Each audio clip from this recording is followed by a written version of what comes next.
ايه اكتر سؤال هتبقي فاكراه؟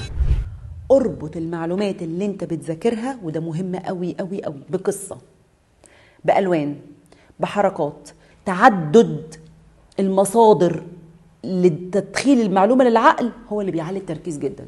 وبرضه فكرة الأسئلة هقول لكم على حاجة. لو انت مثلا في امتحان فيزيكس مثلا، تمام، 50 سؤال، ايه اكتر سؤال هتبقي فاكراه؟ هو السؤال اللي انت غلطتي فيه، علم معاكي، صح ولا لا؟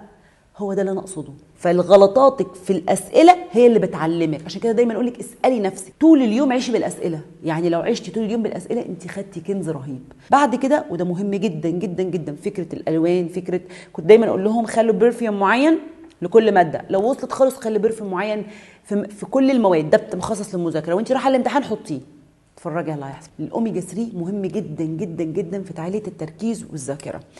الاوميجا 3 بناخده من السمك، وبناخده ممكن تاخدوه لوحده، حلو جدا على فكره. تاخدوا لي سكر قد كده وافضل اشرب في كنز وبعديه كنز وبعديه كنز، تيجي تقول انا عايز ازود تركيزي، يا سلام، والله لو عملت 100 مليون جلسه استرخاء وعملت ايه مش هيفيدك. مكانكم يدل على نفسيتكم. انا تركيزي يزيد ازاي وانا قاعد في مكان كل هدومي في الارض واوضتي مبهدله وحاجتي مبهدله؟